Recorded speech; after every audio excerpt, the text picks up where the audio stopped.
Hello everyone, it's Darksicker here again. Welcome back for another video and happy Sunday to all of you, wherever you are, whatever you're doing. I hope you're staying safe. Now yesterday I published a video on Zeddy's Kael'thas Jade Druid deck. The deck performed very well for me, very happy with it. And consider this to be a bit of a bonus video, an add-on on top of yesterday's video, because there is one game that I really want to focus on and showcase. And it is a game against a Cthulhu warrior. So this deck got me to Diamond rank 5, which is, I think, the equivalent of the old rank 5, and usually that's my target for this season. So I'm happy now with the rank, and I'm just fine with relaxing now and not try-harding as much. But I faced this Cthulhu warrior and I was absolutely shocked because I've not seen a Cthulhu deck played competitively on the ladder for quite some time. And I absolutely thought it was worth showcasing this deck and celebrating the fact that our opponent is brave enough to play this deck on the ladder competitively. So, Disciple of Cthulhu. Cthulhu's chosen. The Cthulhu buffs are well on their way.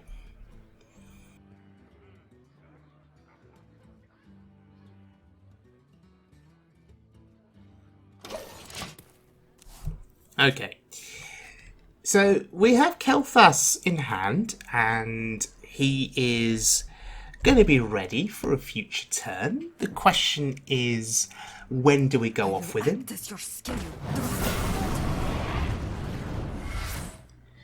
Now, he's also playing Galakrond cards, which I find quite interesting. So this is a combination of Cthulhu and Galakrond. I can see the link. Galakrond could buff Cthulhu, which is pretty cool. And the other question that you have to ask is, what is the win condition with this deck? He will play Cthulhu. For those of you that are new to Hearthstone and are not familiar with Cthulhu, basically you have cards that buff Cthulhu, and then you play Cthulhu, and the battle cry will deal the damage of Cthulhu's attack power. So if Cthulhu has 10 attack, that is 10 damage that's dealt to the enemy board and to the enemy hero. And it's one bit of damage at a time. Think of it as similar to the knife jugglers. It's kind of like that. They go out randomly, hitting enemy minions, hitting the enemy hero. So if he can buff Cthulhu to, let's say, 15 attack, if he has a Brand Bronzebeard available, and he can play both on the same turn, then that's 30 attack, or 30 damage. And if the board is clear, you can kill your opponent. So I can kind of see the value in it, but against a class like Druid that can armor up, maybe it's not so effective. But look at my health total now. Our health total has gone right down. We're at 15, and that's actually quite scary. So we need to armor up, we need to get to a healthier state of play. But this Cthulhu won't be coming down for quite some time. We're on turn 7. We have plenty of time to go.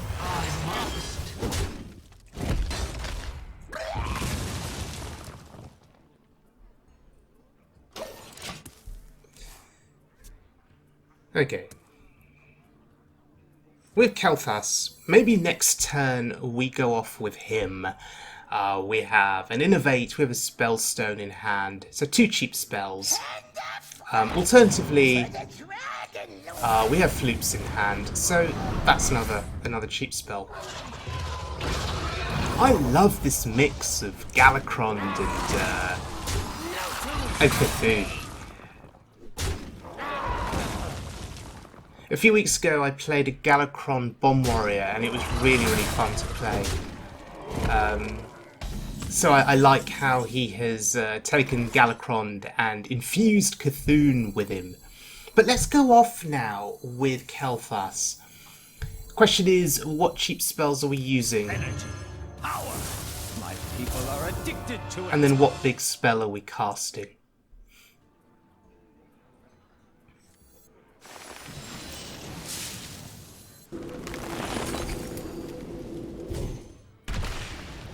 So healing here, I think, is most welcome.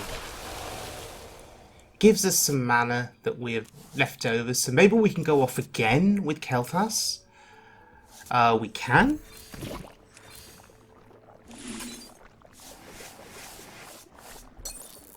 And spreading Plague here to protect Kael'thas seems absolutely fine.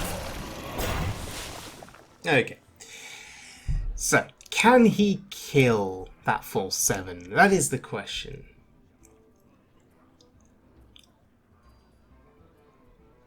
Double pump Azarano, extra Star Whip, high mountain. That's interesting. Coming right up. That's really interesting. So, getting some serious value there.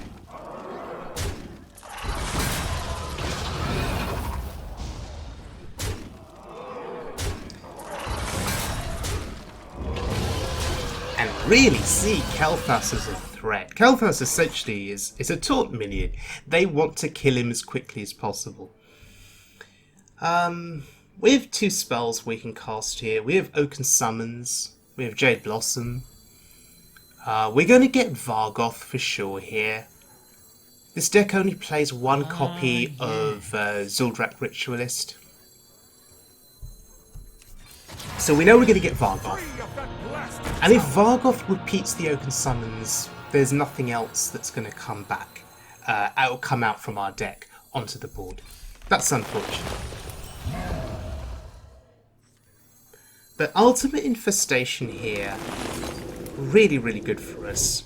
It's armor gain, it's card draw, it's the 5/5. We're starting to feel healthier now. And look, we can go off one more time with Kael'thas. This is insane. Now.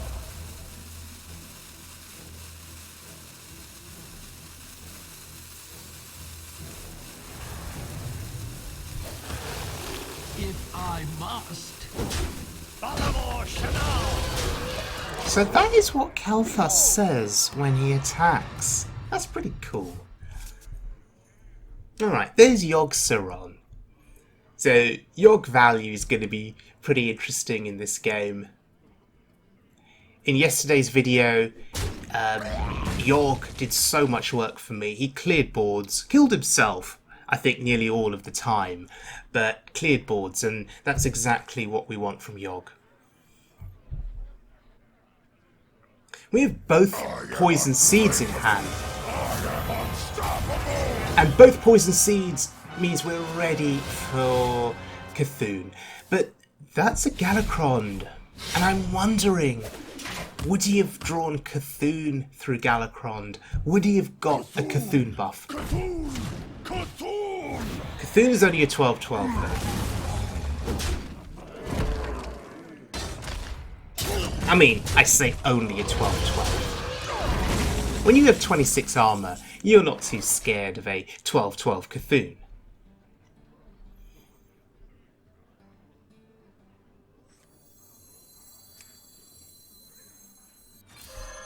The circle of life is... Okay, this is armor gain.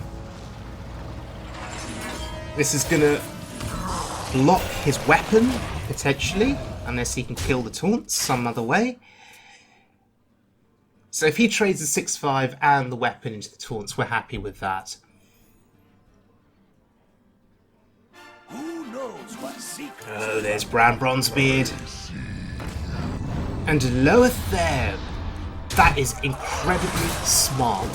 What he has done there is block Poison Seeds.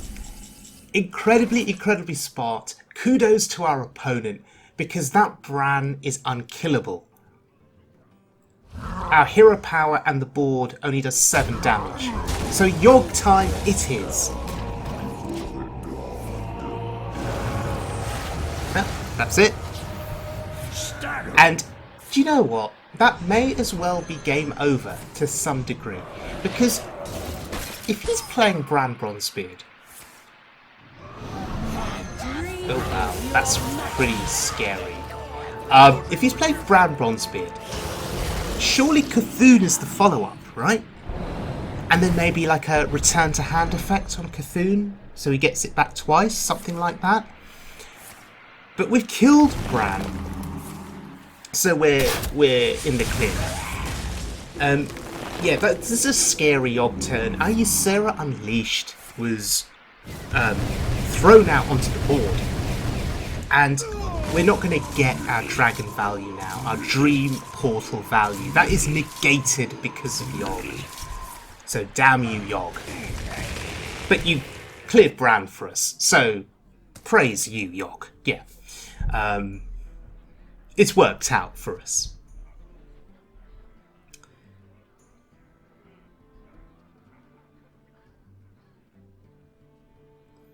I'm not sure why the deck lists are positioned at the bottom of the screen rather than starting out from the top, but whatever.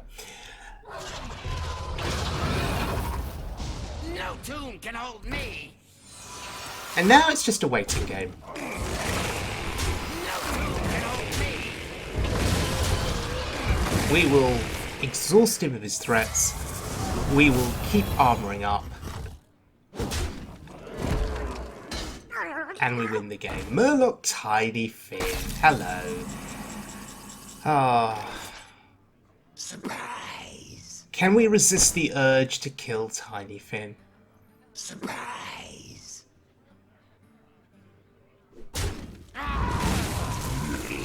Sleep now.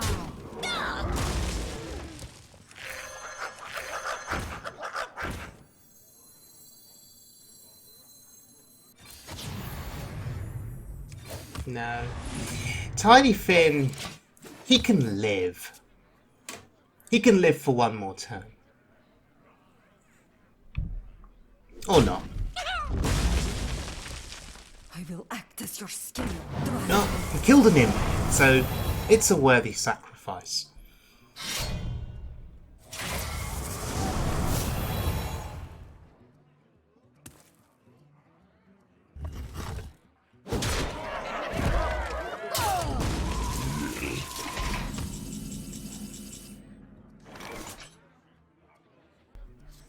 Now I really want my opponent to see this game through. I really want Cthulhu to come down. Otherwise recording this video would be somewhat pointless.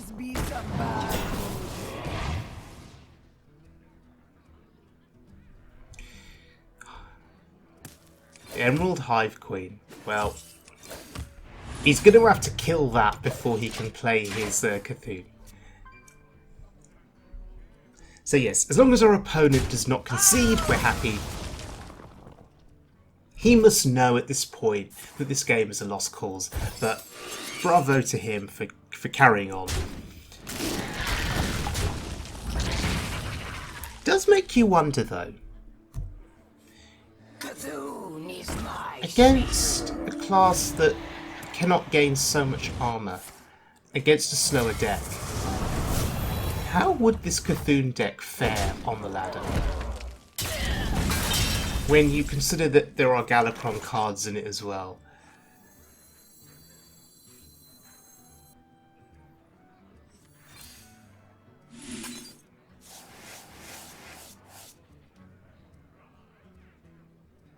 I think most importantly, how does he ensure that he can get Bran and Cthulhu down on the same turn?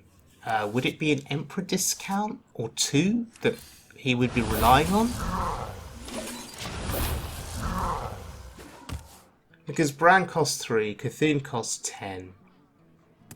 So with an Emperor discount, you're still spending 11 mana.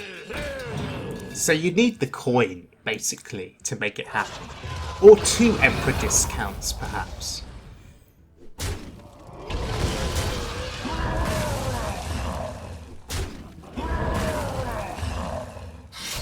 And I can see how that would be threatening against a deck or a class that doesn't go above 30 health. I'm almost out of cards.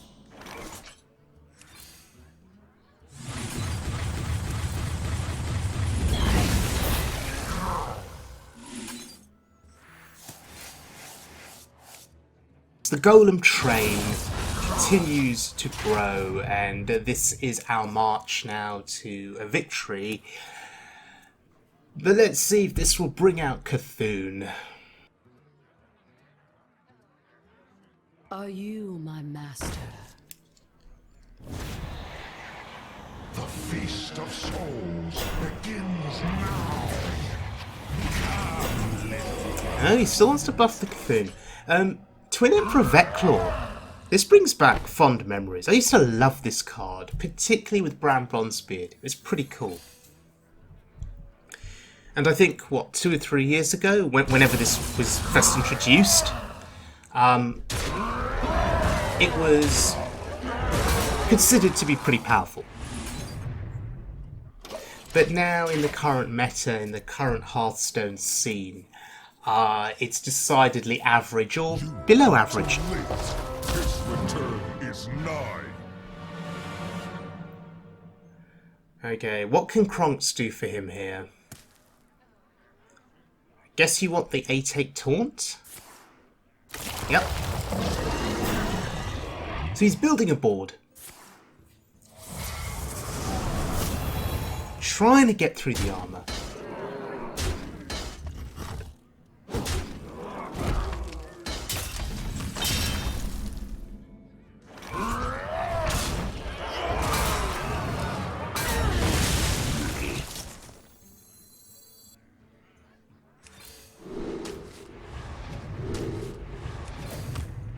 Now, if you've seen the poison seeds, this may prompt Cthulhu to come down. I mean, we've got the second copy in hand. But he may think that we don't play 2 copies. And then there it is.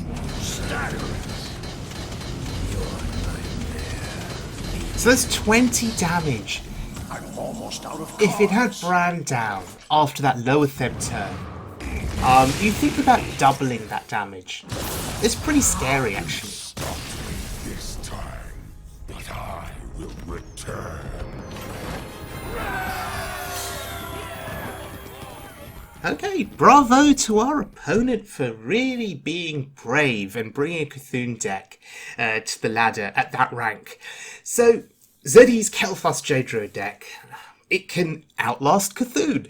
I think that is the conclusion that we could come to in this video. Playing against that Cthulhu deck has really made me reminisce and made me want to play Cthulhu again. So I think if I was to try Cthulhu decks, they would have to be viable on the ladder somehow at the rank that I'm playing at. And I just don't think that that's possible at this point. So I would like Blizzard to revisit some of these older cards and mechanics. You could, for example, change some of the Cthulhu cards, buff them up. You could release some new cards to make cards like Cthulhu playable again. I would like to see Blizzard revisit the Jade mechanic and actually release some new Jade cards so that players who have never experienced Jade mechanics or Cthulhu mechanics can actually be prompted to think, hang on a second, maybe that's something that I'd quite like to experience. Or older players who, you know, want to reminisce and think back to how things were and revisit those mechanics can do so. I would like to see that. And I think Blizzard could make money from it. You could release little adventures, mini adventures, for example, and charge a very small fee, you know, a few dollars to say, right, if you pay us this much, if it's $5, you can unlock this little mini adventure where we bring back Cthulhu and we make him more powerful and you know, sort of more effective, and there are some new cards that we're releasing to make that happen. And then who knows, maybe people will start playing Cthulhu decks on the ladder again. I think that would be pretty cool. Anyway, thank you very much for joining me, everyone. I hope you enjoyed the video, and I will see you all again very soon for more Wild Mode fun.